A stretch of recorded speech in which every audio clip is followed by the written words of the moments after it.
Hey guys, remember to check out the 9-point issue 2 Kickstarter? There's only about 13 days left and we could really use your support to get this thing funded so we can print this heckin' book. So go check it out, link in the description down below.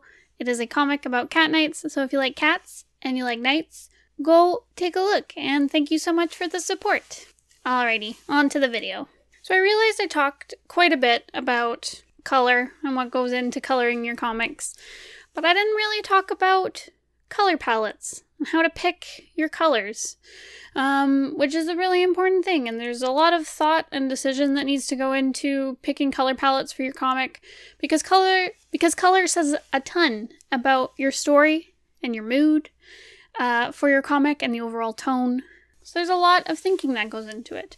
So I guess I will go over what to think about when you are choosing a color palette for your comic. So the first thing that's really important to remember is that all colors have a mood and emotions associated with them.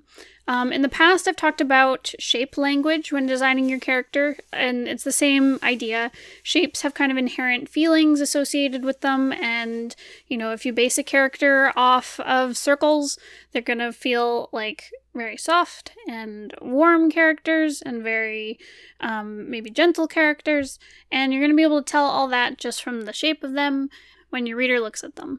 And the same thing goes for colors. Different colors have different meanings. You can code characters' personalities using colors. You can code the emotion of scenes using colors. And as for the moods that different colors give, you probably already know a lot of these just from, you might have seen it in films where they use colors to evoke certain emotions. If you've looked at art before, there's lots of color use that is used to evoke emotions. So, for example, the color red is, it's associated with passion or anger or war. It's the color of blood, but it's also the color of roses. There's, very romantic ideas associated with red. There's also very, like violence is also associated with red.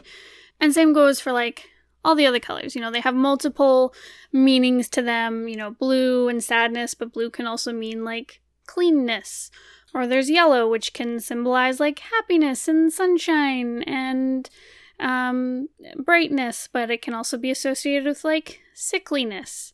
So, there's many meanings to many colors, and you can use all these colors to your advantage to say the things you want to say about your comic. So how do you incorporate these meanings into your colors in your comic?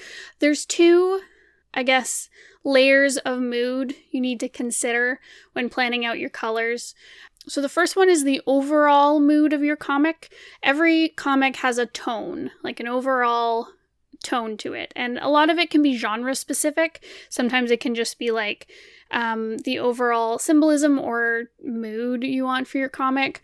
A slice of life comic might use maybe more bright colors if it's a really happy slice of life. It might use more neutral colors if it's a bit more of a drama. Horror comics, they tend to use very dark colors or very cool colors. Use a lot of red, etc., etc. You can probably think of what I'm talking about.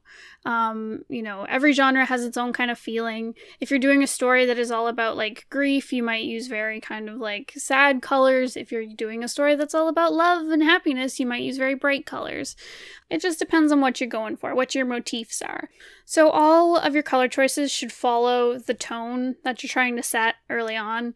And obviously, whatever color you choose to be kind of maybe your main motif color, obviously you can use other colors throughout your story. The mood changes depending on what scene you're in, and not everything has to be just one tone, one color, but you want each page and each scene in your story to feel like it is all from the same story, so you need to treat your colors in a similar way, no matter what colors you're using. So, for example, say you're doing a horror comic, and it's a dark and moody, Lovecraftian story that takes place in I don't know, what's a classic Lovecraft thing, like a desolate fishing town.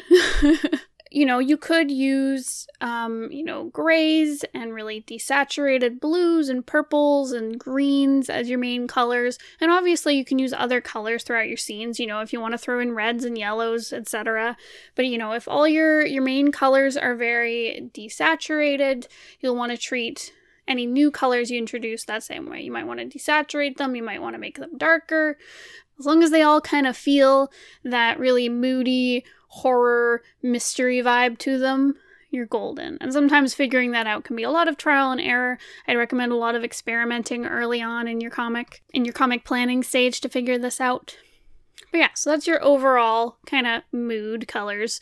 And then you get down into your scene moods. So each scene you write obviously has its own mood. It depends on what you're trying to do with the scene. Whatever your intention is for the scene, whether it's like a battle scene, or if it's a smooching scene, or if it's, two friends reuniting, or two characters breaking up, whatever it is. There's always an emotion that you're trying to convey with every scene. And you need to pick colors that really suit that emotion that you're trying to convey. So say we've got this Lovecraftian comic that I was talking about, and so you have a romantic scene in it, like the main character finally smooches his boyfriend or something. If it's a really happy scene where, they're finally admitting their feelings and it's really supposed to make your readers feel heartwarmed and great, you might want to use some warmer colors, maybe some reds or some pinks or some oranges that maybe haven't been there in some of the darker scenes. It can show that it's a moment of sweetness if you add in these very, sweet feeling colors. However, if it's a scene that's maybe kind of somber, maybe it's like they finally kiss, but it's to say goodbye, you might want to put some blues in, or some greens and darker colors and cooler colors to show that it's kind of sad and somber. It all depends on the emotions you want to convey. But when choosing these colors, you just want to make sure that they still match within your overall comic mood. For an example, say, you have that sweet scene that has reds and pinks and oranges in it. You might want to add a little dollop of purple or green to your warm colors to make sure that they still feel aligned to your overall blues and greens and purples. Though honestly, don't be afraid to experiment and push things. Do lots of tests before you start your comic. A story can have lots of moods in it. You can have a wide, tonal range within your comic, and it can still feel like it's in the same story. Obviously you don't want your comic to be all the same 3 colors all the time. That would probably get boring. But just make sure that you're trying things out before you put them on the page so that you can test if they feel right or if they don't.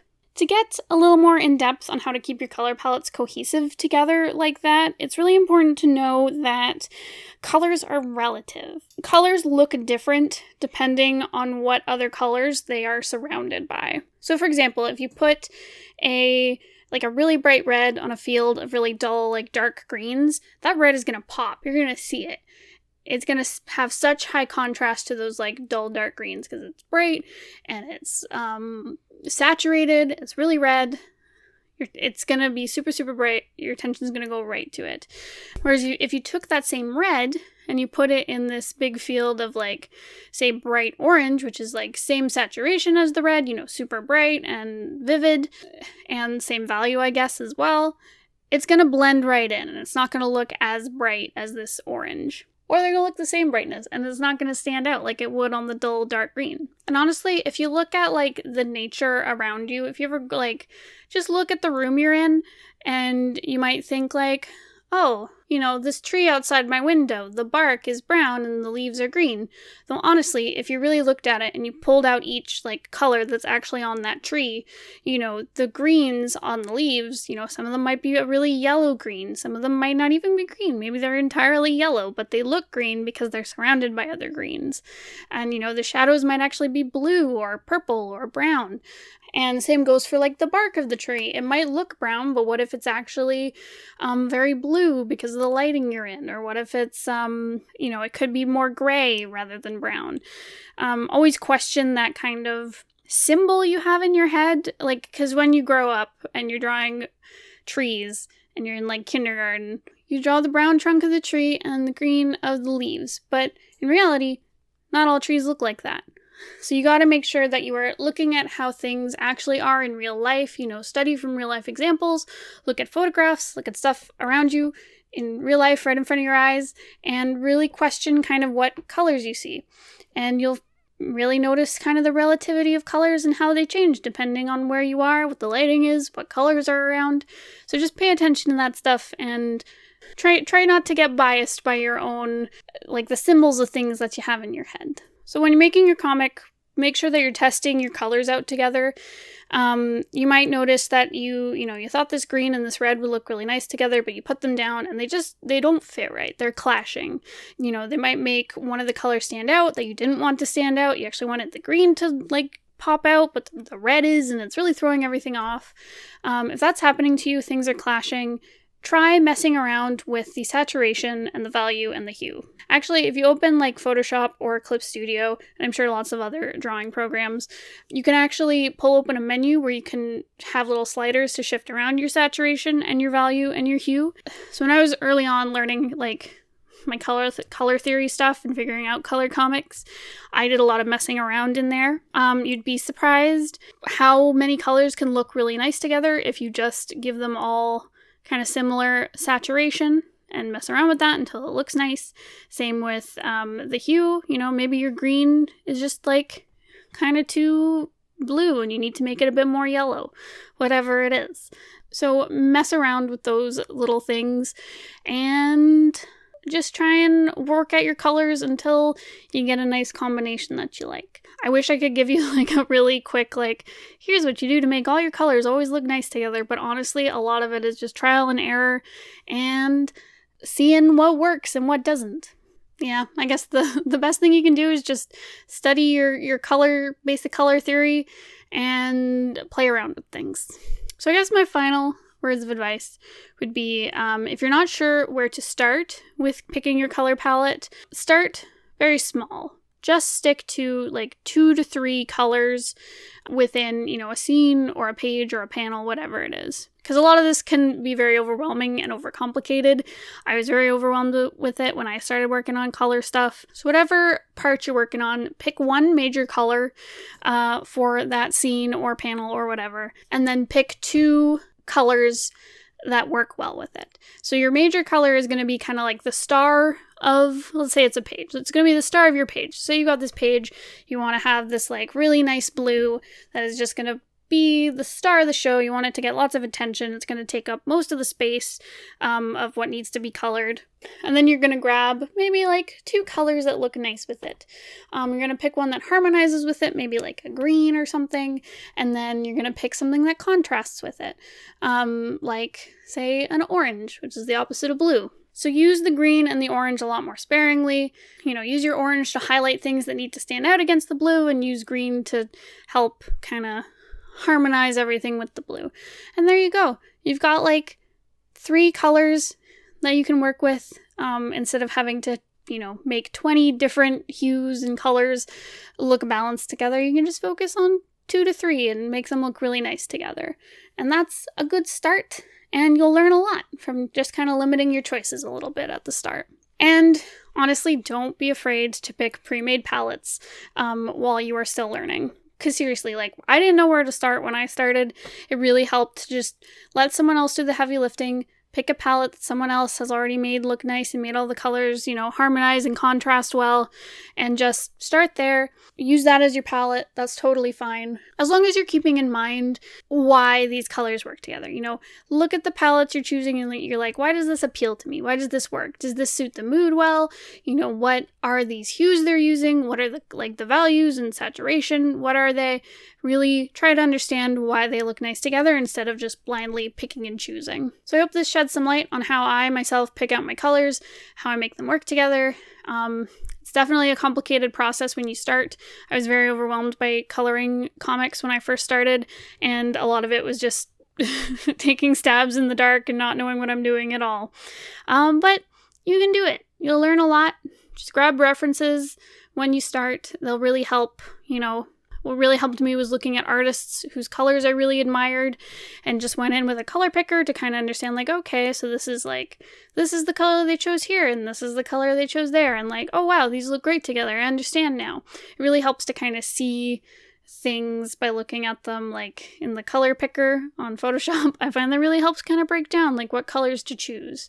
And obviously look at photographs, look at real life. Everything always starts at life and then gets simplified into art. Give it a try. I believe in you guys. And that's all I have today. So thank you so much for watching. Happy Friday. Make sure to check out the 9-point Kickstarter. We're getting really close to the end.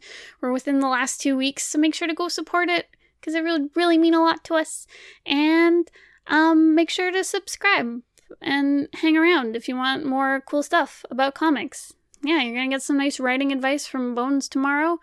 Actually, you're not. Tomorrow is our Saturday stream, so you're going to get to hang out with us and play some art games, and we'll answer some of your art questions, so make sure you keep an eye out for that. Okay, I'm going to go. Thanks for watching. Goodbye.